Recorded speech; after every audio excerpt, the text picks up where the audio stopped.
Welcome to Taking the High Road, a DriverReach and FreightWaves production. I'm your host, Jeremy Reymer, founder and CEO of DriverReach. On this show, I interview industry experts and thought leaders who bring their insights to the driver lifecycle as we discuss the industry's greatest challenges, driver recruiting and retention. I appreciate your feedback, good or bad, on the contents of the show. If you aren't already a subscriber, I encourage you to become one and rate Taking the High Road in Apple Podcasts, Spotify, Stitcher, and wherever else you listen. Now, today's guest is a little bit of a break from the norm, a different type of industry expert. I want to share the story of John Lex, professional over-the-road driver with Walmart Transportation. Now, when I say professional, doesn't even begin to define it. And you'll see what I mean. John, welcome to Taking the High Road. Thank you so much for joining us. It's great to see you. Oh, thank you so much. And that introduction, wow. I'm really blessed and humbled, but I'm excited to be here. Great to be here. Well, the pleasure is all mine. And I can tell you, we talk all the time about the need for the industry to really tell our story, to share with others what a great industry this is, and, to improve the industry's image and to attract more talent. Today, I want to cover a few things. I want to talk about your remarkable career and your passion for the industry. I want to talk about the challenges that the industry faces in attracting new drivers and the work you're doing to improve that. And then I also want to talk about the challenges that you're facing personally. If you're comfortable with that, I want to share your story. And of course, absolutely, I'll enlist your feedback on our newest segment, A Deeper Dive, as we answer a question from one of our listeners. Does that sound good? Sounds great. Thank you. So you've been a professional driver for 30 years.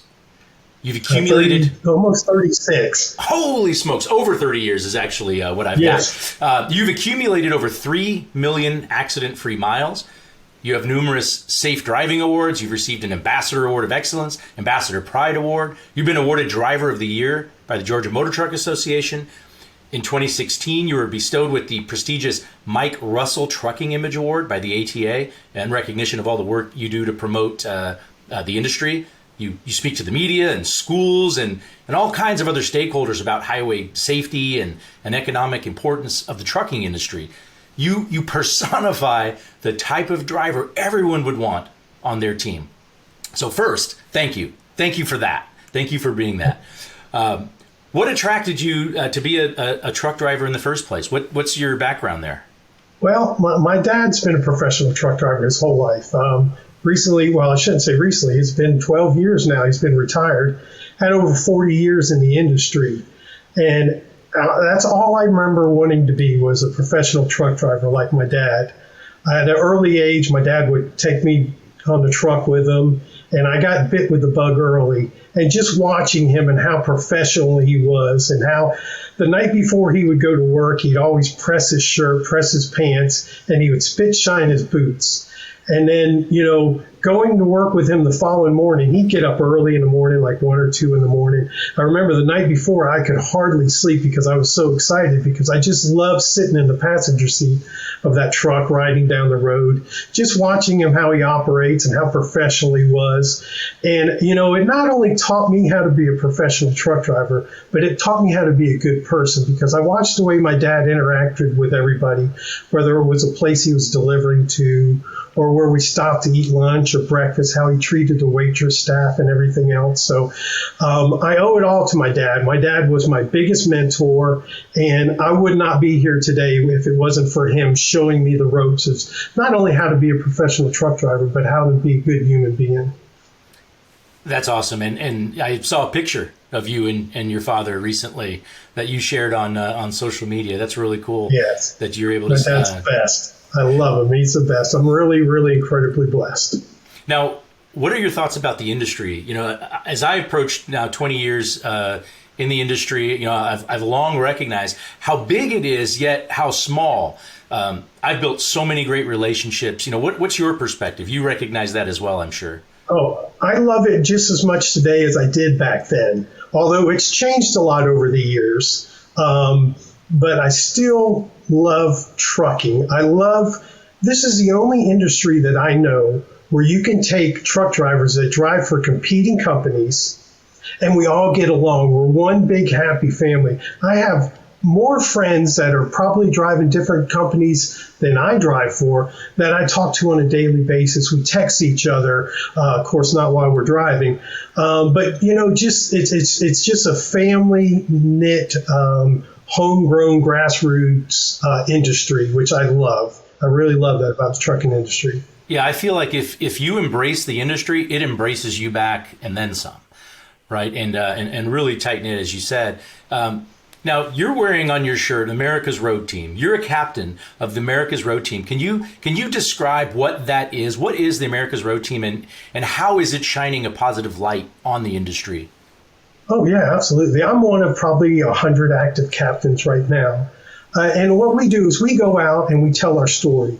We kind of tell the motoring public exactly what professional truck drivers do. Not only the motoring public, but anytime there's a law that's going to be passed on transportation that concerns the trucking industry, we're there to tell our side of the story. Unfortunately, the media doesn't seem to always show the good side of trucking. That's where we come in. We let people know that we are the good people out there. Majority of the time when you're traveling up and down the interstate, you don't see a professional truck driver out there because they're doing exactly what they're supposed to do, is driving professional. Unfortunately, we do have that small percentage that are unprofessional. And to be honest, that's who we want off the road. So we go out and educate people, let them know, the food that you eat, the dining room table that you sit at, all the medical supplies. When there's a time of need, whether it's a disaster, a natural disaster, a hurricane, tornado, flooding, we're always there working side by side with the first responders, bringing all those much needed supplies. The past 2 years with COVID, it's been really amazing to see how our story's been able to be told, because now the media sees the importance of the trucking industry and how important we are. We do this each and every day. This is nothing new. This is what we do. But now we're finally getting noticed and saying, you know what? They're good people out there, and in the past 2 years, I've gotten more thumbs up, fist pumps. You go over the interstate, you see billboards that say, "Thank you, truck drivers." I've had meals bought for me out on the road because I'm a truck driver. And if you don't mind, I got one story I got to tell. I was down in Thomasville, Georgia. This was, I think it was March of last year. It was on a Sunday. And back then, our stores were closing at 8 o'clock. I drive for Walmart. Our stores were closing at 8 o'clock. It was, right at the height of COVID. I was parking in the front parking lot for the night because I'd already run my hours out. And while I was parking, I parked the truck. I went out to walk around and do a pre-trip inspection. And at that time, a car drove up next to me. And I was really leery because this was at the height of the toilet paper crisis, where we couldn't keep it on the shelf. And I'd had customers follow me behind the store before asking me what I had on the trailer, which kind of makes for a scary situation. So this car pulls up and he rolls down the window, and it's a little old man in there. And he says, "Excuse me," he says, "would you mind if I got out and prayed with you?" And I just got real emotional, because here I am, I'm thinking of the worst. And this guy just wanted to pray with me. He got out of his car right beside my trailer there in Thomasville, Georgia. This little man prayed with me. He said that his church was closed. They were only doing online services, and he didn't do the online stuff. But he wanted to do something. So he went out there and he would find truck drivers and police and paramedics, and he would pray with them. And it was just an amazing experience. So that's the stories I want the media to show. That's the real side of trucking right there. That's a great story, and it's encouraging. And I agree. As unfortunate as the past year and a half has been with COVID, I think it's at least the silver lining is the one silver lining, because there's a lot, is a shining light on the industry and the importance of it, and the just the nature of what you do and how important that is to the economy. And so and in the face of danger, frankly, and as you said, this is what we do every day. And so that's a very soldier-like and valiant sort of mentality. Now, You're very outgoing, right? You always have been. You always have a smile on your face, even when you're taking a selfie, which is quite often. Yes. You've been named the selfie king, right? For many pictures you take, you share on social media and so on. Yes. What's the most memorable selfie you've ever taken? Well, I guess it would have been almost 2 years, a little over 2 years ago, when I had the honor of being invited to the White House and being able to meet the president and the vice president and actually take a selfie with the president inside a beautiful Mack truck in front of the White House. Just something I'll never, ever forget. Well, and I was kind of setting you up because I don't know how you top that. Being able to be at the White House in a truck and have the President of the United States of America in the cab with you as you pull out your phone and take a picture. But I am curious, what was the Secret Service's response when they saw you pull out a phone or any sort of something in your hand? Well, because you were in there by yourself, weren't you? Yeah, we were in there by ourselves. A little backstory to that. The morning of the event, we met with a couple of people from the president's staff, and the question was asked if the president could get up in the truck. And I remember them saying, absolutely not. And it just so happens when the president walked out to meet everybody, he was just looking. We had a white Volvo there, beautiful, the Interstate 1, and we had the black Share the Road truck there. And he just was amazed at how beautiful the trucks were. And I remember him looking back at the Mack, just looking how clean it was. It was black and chrome and sexy, and him saying, wow, these are beautiful trucks. And I just blurted out, Mr. President, would you like to get in one of those trucks? And he said, really? And Chris Spear was right there. He was on it. He says, yes, Mr. President, we would love for you to get in one of the trucks, and you could even blow the air horn. And he says, I can blow the air horn? And I remember Mr. Chris Spear saying, if anybody can do it, you can do it, Mr. President, in front of the White House. So that's how we got him in the truck. And, just an amazing coincidence that he just happened to be looking at the truck and I just blurted it out, and he was more than happy. He was excited to get up in the truck. I don't know if you've seen the video, but he was generally excited to get up in the truck. Well, that's so cool. And it was encouraging to see the administration embrace the industry. And certainly this new administration, I think, also recognizes how vital drivers are to the industry, how important the trucking industry is, and that we've got to do something because it's getting really tough. Now, you're a professional driver, but for all the companies that hire professional drivers, it is really hard. We're seeing more people leave the industry, and certainly COVID, I think, played a role. But we're seeing more people leave the industry. Didn't have nearly as many new entrants as we would need, not even close, to offset those who left. So we've got this shortage, this concern here, and most would agree this is the toughest they've ever seen it when it comes to recruiting and retaining drivers. What do you think we can do to change that? What are some efforts that maybe you're involved with, but what is your kind of perception of what we need to do to fix it? One of the things is getting out there and telling our story, letting people know there's so many different facets of the trucking industry. It's not just all over the road. A lot of people, when they think of truck drivers, are truck drivers that are gone for months at a time.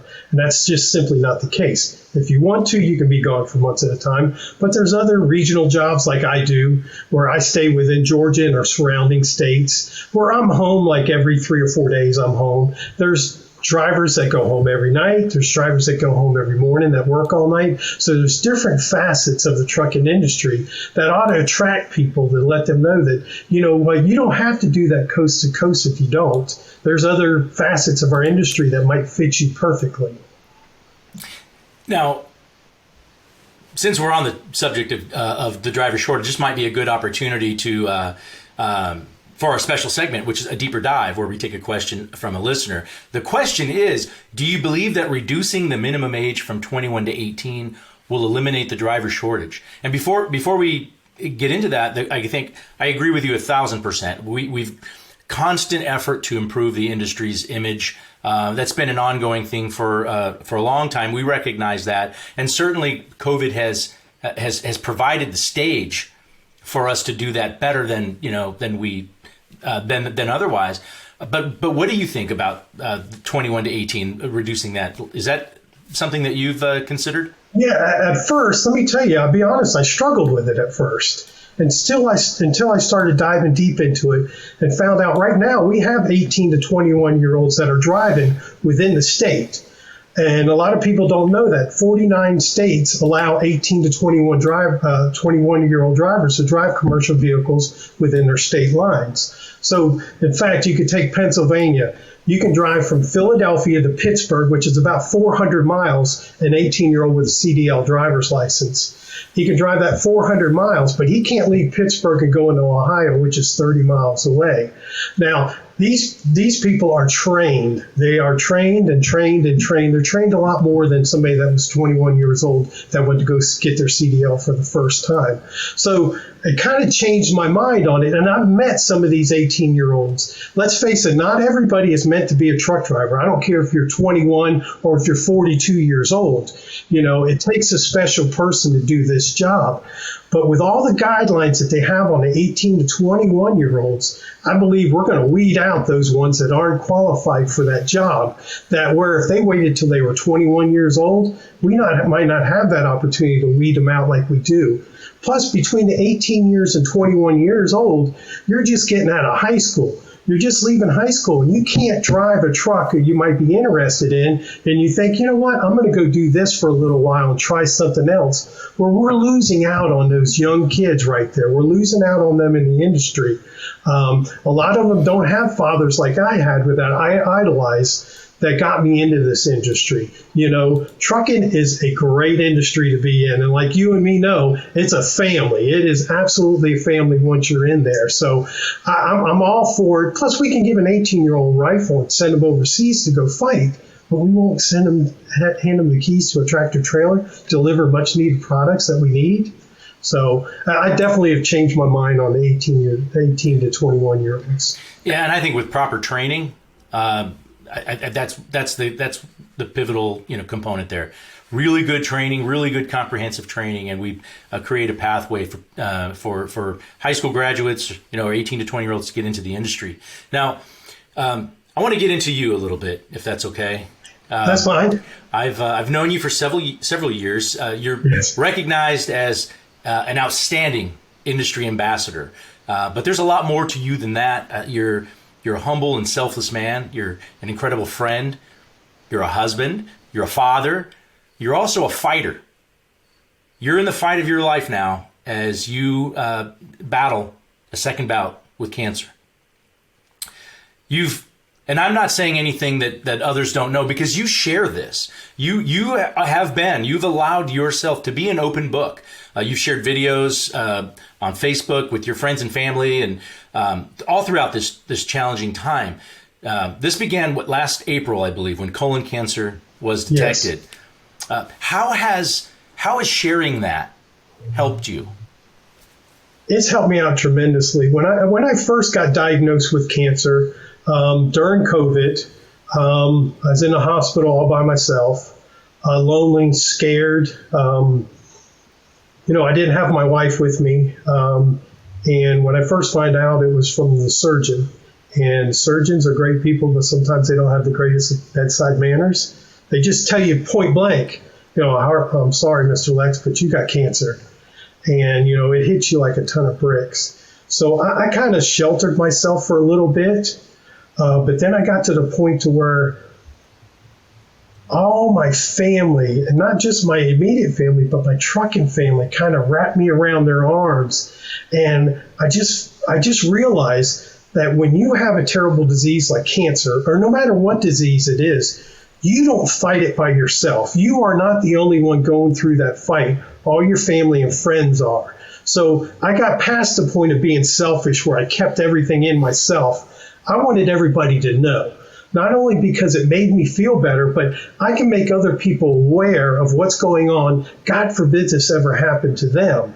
I think your attitude when you go and fight stuff like this makes all the difference in the world. And without my faith in God and without my amazing, amazing wife, and without my family, without my trucking family, there's no way in the world I can do this by myself. So that's why I kind of opened it up. I just said, you know what? Everybody keeps asking me what's going on. And the videos kind of started because I hate typing. I hate typing. And I just said, you know what? I'll just shoot a video. And it just took off like a rocket ship. So now if I go a week or two without doing a video, I get hammered with emails and messages. John, what's going on? What's going on? So, I make light of everything, but it's serious. I'm in the fight of my life. It's my second go around. I thought that I was going to be one and done. But unfortunately, this January, the cancer came back, and it's in 3 different areas, a little bit more aggressive than it was when I first got it. But I'm going to fight it, and I'm going to beat this. And I'm just going to do whatever the doctors tell me. I'm going to keep a smile on my face. I'm going to keep my game face on. I'm going to keep trusting in the Lord, and I'm going to beat this.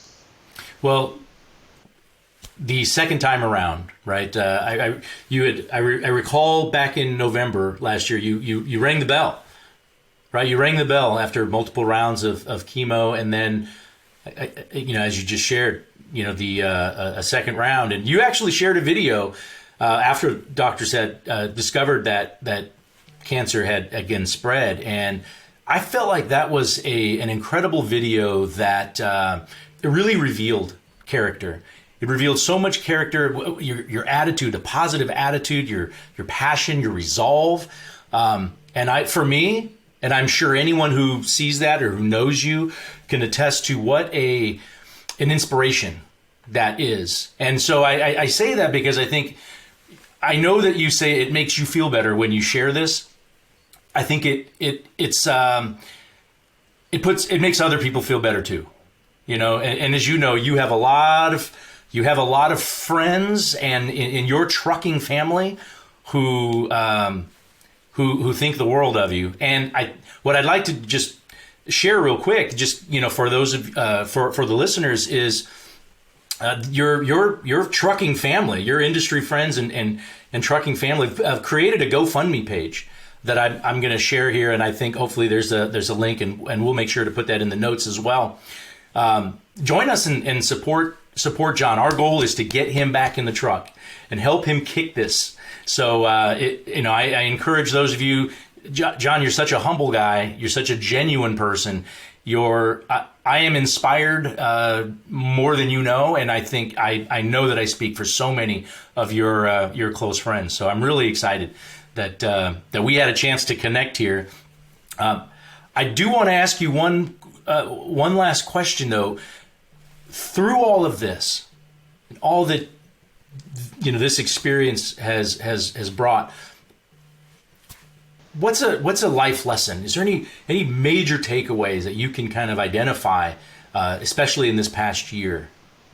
Well, the life lesson that I've learned several. Expect curveballs in your life. Expect it, but also don't be afraid to reach out and lean on people.